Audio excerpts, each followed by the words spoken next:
அஸ்ஸலாமு அலைக்கும். Welcome to ஹஸ்பு கிரியேஷன்ஸ். இன்றைக்கி வந்து ஸ்டெம் ஸ்டிச் தான் நம்ம வந்து ஆரி கிளாஸில் பார்க்க போகிறோம். இதுக்கு சில்க் த்ரெட்டில் டபுள் ஸ்டாண்ட்ஸ் எடுத்திருக்கேன். நீங்கள் அயன் நீடில் யூஸ் பண்ணிக்கலாம், இல்லை துளிப் யூஸ் பண்ணுறவங்களா இருந்தால் துளிப்பு யூஸ் பண்ணிக்கலாம். இதுக்கு எப்படி நம்ம போட போகிறோம் அப்படின்னா, நம்ம சில்க் த்ரெட்டில் வந்து இப்போ செயின் ஸ்டிச் வந்து ஸ்மாலாக போடுவோம். இதுக்கு வந்து கொஞ்சம் பெரிய செயினாக ஒரு செயின் வந்து நீங்கள் போட்டுக்கோங்க, ஓகேவா? நம்ம போடுறத விட டபுள் மடங்கு இருக்கணும். ரெண்டு டைம் பெருசாக இருந்தால் எப்படி இருக்கும், அந்தளவுக்கு வந்து பெருசாக போட்டுட்டு அந்த பெரிய செயினை ஒரு குட்டி லாக் போட்டு நீங்கள் லாக் பண்ணிக்கோங்க. இதை வந்து நான் ரொம்ப ஸ்லோவாக தான் வச்சுருக்கேன், உங்களுக்கு கண்டிப்பாக புரியும். இப்போ வந்து லாக் போட்டதுக்கப்புறமா பேக்கில் நம்ம வந்துட்டு ஒரு செயின் போட போகிறோம். அந்த செயினை நீங்கள் எங்கே போடணும் அப்படின்னா, நம்ம போட்டிருக்கிற செயினோட பாதியில் குத்தணும், மிடில் நம்ம வந்து பஞ்ச் பண்ணிக்கணும். இப்போ திருப்பி அங்கனுக்குள்ளக்க ஒரு லாக் போட்டுட்டு அவ்வளோதான். இப்போ வந்து நம்மளுக்கு ஒரு ப்ராசஸ் வந்து முடிஞ்சிருச்சு. இதுவே இப்போ ரிப்பீட்டாக பண்ண போகிறோம், ஓகேவா? அவ்வளோதான். திருப்பியும் வந்துட்டு ரிப்பீட், ஒரு பெரிய செயின் ஸ்டிச், ஒரு லாக் ஸ்டிச் போட்டுட்டு பேக் சைடு வந்து நம்ம போட்டிருக்கிற செயினோட மிடில் ஒரு ஸ்டிச் போட்டு அதுக்கு ஒரு லாக் போட்டுடணும். லாக் போடலைன்னா அது உங்களுக்கு மூவ் ஆயிரும். அப்படியே நீங்கள் வந்துட்டு இந்த ப்ராசஸை வந்து ரிப்பீட் பண்ணிக்கலாம். ஒரு பெரிய செயின் ஒன்று போட்டு அதுக்கு ஒரு லாக் போட்டுருங்க. பேக்கில் வந்து போட்டிருக்கிற செயினோட பாதியில், அதாவது மிடில் ஒரு செயின் போட்டு பேக் சைடு வந்து போடணும்.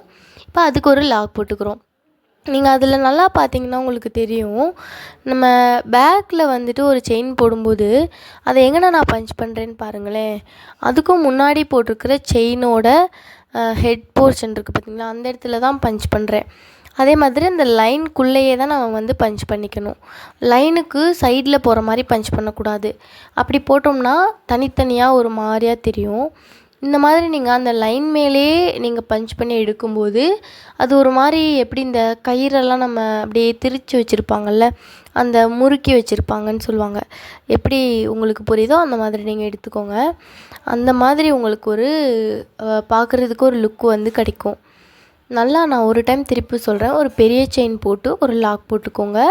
இப்போ பேக்கில் முன்னாடி போட்டிருக்கிற செயினோட மிடில் வந்து ஒரு ஸ்டிச் பஞ்ச் பண்ணிவிட்டு அதுக்கு ஒரு லாக் போட்டுடணும். இதுவே நம்ம வந்துட்டு ரிப்பீட் பண்ண போகிறோம். இதில் மறக்காமல் நம்ம ஞாபகம் வச்சுக்க வேண்டிய விஷயம், பேக்கில் நம்ம வந்துட்டு குத்தும்போது அதுக்கும் முன்னாடி உள்ள செயினோட ஹெட் போர்ஷனில் இருக்க மாதிரி குத்துனா நம்மளுக்கு இதோட லுக் வந்து பார்க்குறதுக்கு ரொம்ப அழகாக இருக்கும். அதே மாதிரி அந்த லைனில் தான் நம்ம வந்து பஞ்ச் பண்ணணும். பேக்கில் வரும்போது லைனுக்கு சைடில் நம்ம வந்துட்டு பஞ்ச் பண்ணக்கூடாது. அப்படி பண்ணிங்கன்னா உங்களுக்கு சைடில் தூக்கிட்டு தெரிகிற மாதிரி இருக்கும் அதோட அவுட்புட். நம்ம லைன் மேலேயே நம்ம பஞ்ச் பண்ணும்போது அது ஒரு மாதிரி திருகி கொடுத்த மாதிரி அழகாக உங்களுக்கு வந்துட்டு லுக் வரும். இதை வந்துட்டு நீங்கள் ஜரி த்ரெட்லேயும் போடலாம், சில்க் த்ரெட்லேயும் போடலாம். இது பார்க்குறதுக்கு வந்து போல்டான ஒரு லுக்கு கிடைக்கும் உங்களுக்கு. இப்போ வெறும் செயின் ஸ்டிச் நம்ம போடும்போது அவ்வளோ போல்டாக இருக்காது. இது பார்க்கும்போது ஒரு போல்டான லுக் வந்து உங்களுக்கு கிடைக்கும், கொஞ்சம் திக்கான லுக் இருக்கும். கண்டிப்பாக இதை நீங்கள் ஒரு அவுட்லைனெல்லாம் யூஸ் பண்ணும்போது ரொம்ப அழகாக இருக்கும். உங்களுக்கு ஸ்டெம் ஸ்டிச் புரிஞ்சிருக்கும் அப்படின்னு நினைக்கிறேன். இதுலேயே வந்துட்டு நம்ம பீடு இன்க்ளூட் பண்ணி நம்ம போடலாம், ஓகேவா? அதை நான் இப்போ எப்படின்னு சொல்லித்தரேன். ஸ்டெம் ஸ்டிச்சுக்கு வந்துட்டு நீங்கள் இப்படி வந்துட்டு திருப்பியும் பேக்கில் வந்துட்டு நீங்கள் ஒரு லாக் போட்டுக்கோங்க. எப்பவும் போல் நம்ம போடுற ஆரி என் நாட் தான், ஒரு டிஃப்ரெண்ட்டும் கிடையாது. அந்த மாதிரி நீங்கள் நாட் போட்டுட்டு நீங்கள் பாட்டுக்கு அடுத்ததை வந்துட்டு கண்டினியூ பண்ணலாம். நெக்ஸ்ட்டு இப்போ நான் உங்களுக்கு என்ன சொல்லித்தர போகிறேன் அப்படின்னா, ஸ்டெம் வித் பீட்ஸ், ஓகேவா? ஸ்டெம் ஸ்டிச்லேயே எப்படி பீடை வந்து நம்ம கலந்து போடுறது அப்படிங்கிறத தான் இப்போ சொல்லி கொடுத்துருக்கேன். இதில் வந்து நம்ம ஃபஸ்ட்டு ஒரு பெரிய செயின் போடுறோம் பார்த்தீங்களா, அந்த பெரிய செயின் போடும்போது அப்படியே நீங்கள் வந்து நீடில் ஒரு பீடை எடுத்து அதுக்குள்ளே வந்து போட்டு விட்டுருங்க, லோட் பண்ணி விட்டுருங்க. அப்படியே நம்ம ஊசியில் இப்போ பாருங்களேன், போட்ட மாதிரி தான் ஸ்டிச் எல்லாமே வந்து பஞ்ச் பண்ணுறதெல்லாம் சேம் தான். இப்போ பெருசாக ஒரு செயின் நம்ம போடும்போது அப்படியே கொஞ்சம் பெருசாக நீங்கள் மேலே எடுத்து விட்டுட்டு அந்த நீடில் ஒரு பீடை எடுத்து அந்த த்ரெட்டுக்குள்ளே போட்டுட்டு யூஸ்வலாக நீங்கள் எப்போவும் போடுறது மாதிரி போட்டுக்க வேண்டியதுதான். பீட்ஸுக்கு நான் உங்களுக்கு தனியாக கிளாஸ் சொல்லி தருவேன். இருந்தாலும் இது ரொம்ப கஷ்டமாக இருக்காது, பீட்ஸ் லோட் பண்ணுறது வந்து உங்களுக்கு கஷ்டமாக இருக்காது. அதனால தான் நான் வந்துட்டு உங்களுக்கு பீட்ஸ் போட்டு சொல்லி கொடுத்துருக்கேன். இப்போ உங்கள் கிட்டக்க வந்து பீட்ஸ் இல்லை அப்படின்னா வெறும் த்ரெட்டிலே நீங்கள் ஸ்டெம் ஸ்டிச் வந்து போட்டுக்கோங்க. இன்னும் ஒரு கொஞ்சம் கிளாஸஸ் போனதுக்கப்புறமா உங்களுக்கு வந்து பீட்ஸ் வந்து கிளாஸில் வரும். அப்போ வந்து இந்த இது நீங்கள் போட்டு ட்ரை பண்ணிக்கலாம். இல்லை உங்களுக்கு வாங்கி ட்ரை பண்ண முடியுதுன்னா கண்டிப்பாக நீங்கள் வந்து பீடோடையே போடுங்க. லுக் வந்து பார்க்குறதுக்கு ரொம்ப அழகாக இருக்கும். இது வந்து ஒரு அவுட்லைன் ஸ்டிச்சுக்கு.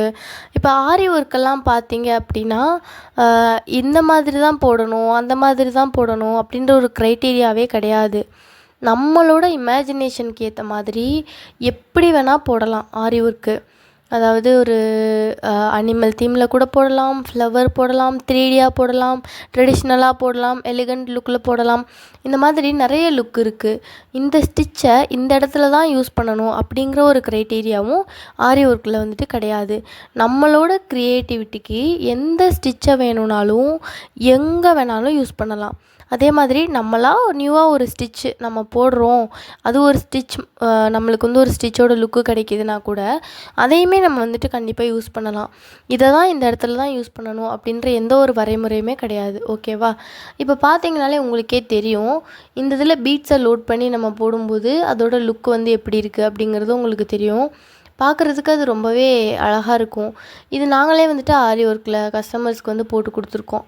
கஸ்டமருக்கே வந்து இதெல்லாம் வந்து உங்களுக்கு சம்டைம்ஸ் தேவைப்படும். சம்டைம்ஸ் இல்லை, நம்மளோட க்ரியேட்டிவிட்டி யூனிக்காக இருக்கும்போது கண்டிப்பாக வந்து எல்லா ஸ்டிச்சஸுமே உங்களுக்கு வந்து தேவைப்படும்.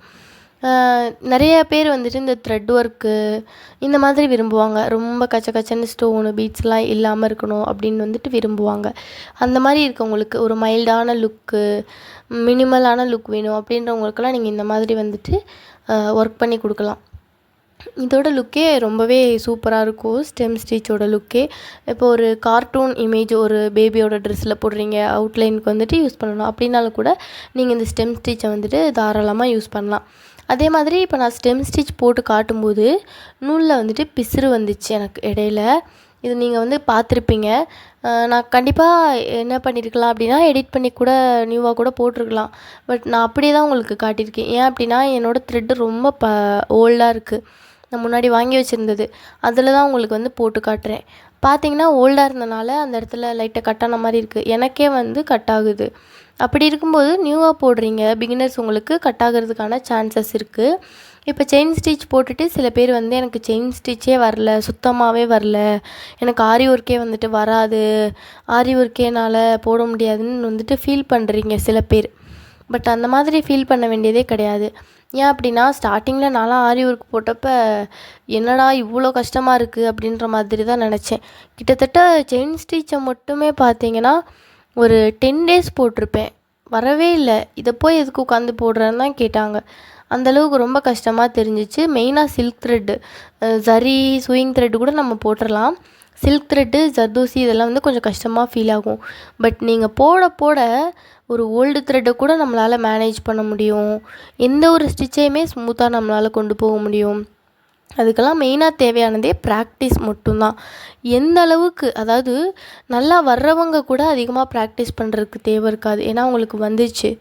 வரல அப்படின்னு இருப்பீங்க பார்த்தீங்களா, அவங்க தான் எக்ஸ்ட்ராவாக எஃபர்ட் போட்டு ப்ராக்டிஸ் பண்ணணும். பட் உங்களுக்கு தான் வந்துட்டு ரொம்பவே வந்து நல்லா வரும்.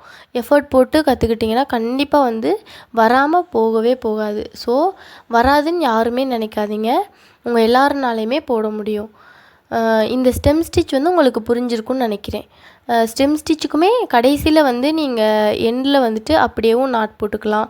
இல்லை ஸ்டெம் ஸ்டிச்சோட ஃபார்மேட் என்ன, ஒரு பெரிய செயின் ஸ்டிச், ஒரு லாக் ஸ்டிச், பேக்கில் வந்துட்டு ஒரு செயின் போட்டு ஒரு லாக் போட்டு திருப்பியும் நம்ம அப்படியே அதே ப்ராசஸை ரிப்பீட் பண்ணுறோம். இதில் எந்த இடத்துல வேணும்னாலும் நீங்கள் பெரிய செயின் போட்டுட்டும் லாக் போட்டுக்கலாம். இல்லை பேக்கில் வந்துட்டு ஒரு லாக் போடுறோம் பார்த்தீங்களா, அந்த இடத்துலையுமே நீங்கள் வந்து ஆரி எண்ட் நாட் வந்து போட்டுக்கலாம். இப்போ ஸ்டெம் ஸ்டிச்சை நம்ம லைனில் போட்டு காட்டினேன், பீட்ஸ் லோட் பண்ணி போட்டு காட்டினேன். இதை நம்ம எல்லா இடத்துலையுமே நம்மளால் யூஸ் பண்ண முடியும். ஒரு கார்னராக இருக்கிற இடத்துங்களையுமே நம்மளால் யூஸ் பண்ண முடியும். அதே மாதிரி கேர்வாக இருக்கிற இடத்துலையுமே நம்மளால் யூஸ் பண்ண முடியும். ஸோ அதுக்காண்டி ஒரு ஐடியா கிடைக்கும் உங்களுக்கு அப்படிங்கிறதுக்காக நான் கேர்வான பிளேஸ்லேயுமே நான் உங்களுக்கு போட்டு காட்டியிருக்கேன். இந்த மாதிரி ஒரு எஸ் டைப்பில் நான் போட்டிருக்கேன் பார்த்தீங்களா, வேவ்ஸ், இதுலேயுமே போட முடியும். ஒரு மேங்கோ டிசைன், கொடி டிசைன் எல்லாத்துலேயுமே நம்ம இதை அப்ளை பண்ணலாம். ஸோ இதை போட்டு உங்களுக்கு காட்டியிருக்கும் போது இதை பார்க்கும்போது உங்களுக்கு ஐடியா கிடைக்கும் அப்படின்னு நினைக்கிறேன். இப்போ பேசிக்காக வந்து செயின் ஸ்டிச்சில் நான் சொல்லியிருப்பேன், கர்வாக இருக்கிற இடத்துலலாம் வந்துட்டு சின்ன ஸ்டிச்சாக போடுங்க, உங்களுக்கு வந்து அப்போ அந்த கர்வ்ஸ் எல்லாம் வந்துட்டு நல்லா வரும் அப்படின்னு. சேம் அதே தான் இதில். என்ன இதில் ரொம்ப சின்னதாக போட முடியாது. ஏன் அப்படின்னா நம்ம ஒரு பெரிய செயின் ஸ்டிச் போட்டு அதுக்கு மிடில் வந்து இன்னொரு செயின் பேக்கில் வந்து போடுறோம். அதனால் அந்தளவுக்கு குட்டியாக நம்மளால் போட முடியாது. பட் உங்களுக்கு எந்த அளவுக்கு வந்து சின்னதாக போட முடியுதோ, ரொம்ப சின்னதாக போட முடியலனாலும் எந்த அளவுக்கு உங்களுக்கு சைஸை சின்னது பண்ணால் அந்த கர்வ் வந்து கரெக்டாக, அந்த கர்வ் மீன்ஸ் நம்ம கர்வாக ட்ரா பண்ணியிருக்கிற அந்த ட்ராயிங் மேலேயே உங்களோட அந்த த்ரெட்டு வந்து வரணும். நீங்கள் கரெக்டாக போட்டிருக்கீங்க அப்படிங்கிறதுக்கு அடையாளம் என்ன அப்படின்னா, நீங்கள் போட்டதுக்கப்புறமா உங்களோட அந்த த்ரெட்டு ஸ்டிச்சு அந்த ட்ராயிங் மேலே இருக்கணும். அந்த ட்ராயிங்கை விட்டு மூவ் ஆகி இருந்துச்சு அப்படின்னா நீங்கள் போட்டிருக்கிறது தப்பு அப்படின்றது நீங்கள் அர்த்தம். தப்பு அப்படிங்கிறது நீங்கள் எடுத்துக்கலாம். அதை வச்சு நீங்கள் வந்து மிஸ்டேக் பண்ணியிருக்கீங்கன்றதை கண்டுபிடிச்சிக்கலாம். இதே நீங்கள் போட்டிருக்கிற ஸ்டிச் வந்து கரெக்டாக அந்த மார்க்கிங் அந்த ட்ரேசிங் மேலேயே உங்களுக்கு விழுந்துருச்சு அப்படின்னாலே மோஸ்ட்லி நீங்கள் போட்டிருக்கிறது கரெக்டாக இருக்கும். அந்த மாதிரி நீங்கள் போட்டு பழகணும். ஸ்டார்டிங்கில் இருந்தே ட்ரேசிங் மேலேயே கரெக்டாக உங்களோட ஸ்டிச்சஸ் விழுகிற மாதிரி போட்டு பழகிட்டீங்க அப்படின்னா ஃப்யூச்சரில் நீங்கள் பெரிய ப்ரைடல் ப்ளவுஸ் இதெல்லாம் ஒர்க் பண்ணும்போதும் உங்களுக்கு அந்த ட்ரேசிங் மேலேயே போடுறதுக்கான அந்த பழக்கம் வரும். ஸோ ஸ்டார்டிங்கில் நீங்கள் என்ன வந்துட்டு பண்ணுறீங்களோ அதுதான் உங்களுக்கு எண்டு வரைக்குமே உங்களுக்கு ஃபாலோ ஆகும். சில பேர் வந்து நம்ம இப்போ தானே செயின் ஸ்டிச்சே போடுறோம், இதுக்கு போயிட்டு நம்ம எதுக்கு அவ்வளோ வந்து ஃபினிஷிங்காக போட்டுக்கிட்டு, இதுக்கு சும்மா நார்மலாகவே போடுவோம், நம்ம அதுக்கப்புறமா வந்து ஃபினிஷிங்காக போட்டுக்கலாம் அப்படின்னு நினச்சிட்டு நீங்கள் வந்து ஸ்கிப் பண்ணாமல் செயின் ஸ்டிச்சிலேருந்தே நீங்கள் வந்து ஃபினிஷிங்காக போடுறத ஸ்டார்ட் பண்ணுங்கள். அதுக்காக ஒரு 1 டே 2 டே எக்ஸ்ட்ரா ஆனால் கூட பரவாயில்ல, ஓகேவா? நீங்கள் வந்து ஃபாஸ்ட்டாக போடணும் அப்படின்றதுக்காக ஃபினிஷிங் இல்லாமல் மட்டும் போடாதீங்க. கொஞ்சம் டைம் நம்ம எக்ஸ்ட்ராவாக எடுத்து ஃபினிஷிங்காக போடுறதுல ஒன்றும் தப்பில்லை. இந்த ஸ்டெம் ஸ்டிச் வந்து உங்களுக்கு புரியும் அப்படின்னு நினைக்கிறேன். யாருக்காச்சும் புரியலை, ஏதாச்சும் டவுட் இருக்குது, இல்லை வரல, எனக்கு வந்து ஹேண்டில் பண்ணுறதுக்கு வரல, இந்த மாதிரி எந்த ஒரு டவுட் இருந்தாலுமே நீங்கள் எனக்கு ஒரு வாய்ஸ் மெசேஜ் போடுங்க. கால் பண்ணிங்கன்னா மோஸ்ட்லி எனக்கு எடுத்து ரிப்ளை பண்ணுறது கொஞ்சம் கஷ்டமாக இருக்கும். ஏன்னா உங்களுக்கே தெரியும், நிறைய வந்துட்டு நம்ம ஒர்க்கெல்லாம் பண்ணிகிட்ருக்கோம், நிறைய கிளாஸஸ் பார்த்துட்ருக்கோம். அதனால் கால் பண்ணிங்கன்னா எனக்கு வந்து உங்களுக்கு உடனே ரிப்ளை கொடுக்கறது கஷ்டமாக இருக்கும். நீங்கள் எனக்கு வாய்ஸ் நோட்ஸ் போட்டிங்கன்னா நான் அதை பார்த்துட்டு கொஞ்சம் உங்களுக்கு ரிப்ளை பண்ணுறதுக்கு ஈஸியாக இருக்கும். அதே மாதிரி எனக்கு மெசேஜ் போட்டிங்க அப்படின்னாலுமே கொஞ்சம் வந்துட்டு வெயிட் பண்ணுங்கள். மோஸ்ட்லி அந்த டேவோட எண்டுக்குள்ளே நான் உங்களுக்கு ரிப்ளை கொடுத்துருவேன். ரொம்ப பிஸி ஸ்கெடியூலாக இருந்துச்சுன்னா மட்டும் எப்படி தான் இருந்தாலும் ஒரு 24 ஹவர்ஸ்க்குள்ளே உங்களுக்கு ரிப்ளை கொடுக்காம நான் இருக்க மாட்டேன். அதேமாரி நான் ரிப்ளை கொடுக்கல அப்படின்னா என்னோடய சுச்சுவேஷனை நீங்கள் வந்து அண்டர்ஸ்டாண்ட் பண்ணிக்கோங்க. திருப்பியும் ஒரு ரீமெசேஜ் கூட போடுங்க. மோஸ்ட்லி நான் ரிப்ளை பண்ணாமல் இருக்க மாட்டேன், இருந்தாலும் சும்மா சொல்லி வச்சுக்கிறேன். ஓகே, இந்த ஸ்டெம் ஸ்டிச் வந்து உங்கள் எல்லாத்துக்குமே புரிஞ்சிருக்கும் அப்படின்னு நினைக்கிறேன். அதே மாதிரி செயின் ஸ்டிச்சுமே ரொம்பவே சூப்பராக போட்டு நீங்கள் வந்து குரூப்பில் சென்ட் பண்ணிகிட்ருக்கீங்க.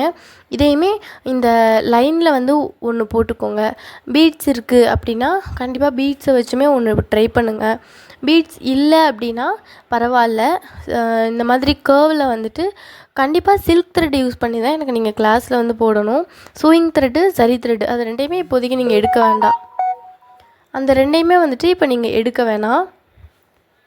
கண்டிப்பாக சில்க் த்ரெட் கஷ்டமாக தான் இருக்கும், பட் போக போக வந்து பழகிடலாம். இந்த ஸ்டிச்சில் தான் எனக்கு தெரிஞ்சு நீங்கள் பேக்கில் வர்ற ஸ்டிச்சை வந்து பழகுறீங்க அப்படின்னு நான் நினைக்கிறேன். ஸோ கண்டிப்பாக இதை எக்ஸ்ட்ராவாக நீங்கள் ட்ரை பண்ணி பாருங்கள். அதே மாதிரி கண்டிப்பாக ஸ்டெம் ஸ்டிச்சுக்கு ஏதாச்சும் ஒரு டிசைன்ஸ் சூஸ் பண்ணி நீங்கள் வந்து போட்டு எனக்கு வந்து குரூப்பில் ஹோம்ஒர்க்காக சென்ட் பண்ணணும். டிசைனை ஸ்கிப் பண்ணாதீங்க. ஆல்பம் பண்ணும்போது கண்டிப்பாக நான் டிசைனை வந்துட்டு செக் பண்ணுவேன். ஸ்டெம் ஸ்டிச்சிலேருந்து கண்டிப்பாக செயின் ஸ்டிச்சுக்கு ஒரு டிசைன் வந்து போட சொல்லியிருப்பேன். அதே மாதிரி ஸ்டெம் ஸ்டிச்சுக்கு கண்டிப்பாக நீங்கள் ஒரு டிசைன் போடுங்க. ஜிக்ஸாக்குமே போட சொல்லியிருப்பேன். இதுக்கடுத்து வந்து நான் சொல்கிற எல்லாத்தையுமே நீங்கள் போட்டுருங்க. இதில் போட்டிருக்க லைனு கர்வு அது இல்லாமல் நீங்கள் வந்துட்டு கண்டிப்பாக வந்து ஒரு டிசைன் வந்து சூஸ் பண்ணி போட்டிருக்கணும். அதை வந்து குரூப்பில் சென்ட் பண்ணிடுங்க.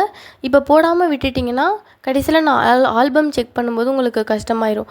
நீங்கள் அதிகமாக ப்ராக்டிஸ் பண்ணுறது உங்களுக்கு தான் நல்லது. ஸோ கண்டிப்பாக ஸ்கிப் பண்ணாமல் ப்ராக்டிஸ் பண்ணுங்கள். டவுட்ஸ் எதுவும் இருக்குது அப்படின்னா குரூப்பில் வந்துட்டு எனக்கு மெசேஜ் பண்ணி கேளுங்க. நான் கண்டிப்பாக உங்களுக்கு ரிப்ளை கொடுக்குறேன். ஓகே, உங்களுக்கு புரிஞ்சிருக்கும் அப்படின்னு நினைக்கிறேன். நெக்ஸ்ட்டு கிளாஸில் வந்துட்டு மீட் பண்ணுவோம். இன்னுமே இன்ட்ரெஸ்டிங்கான கிளாஸுங்க வந்து நிறையா போகும். ரொம்ப நம்ம இப்போ வந்து சின்னதாக தான் பார்த்துருக்கோம். நெக்ஸ்ட்டு சூப்பரான கிளாஸில் வந்து மீட் பண்ணுவோம்.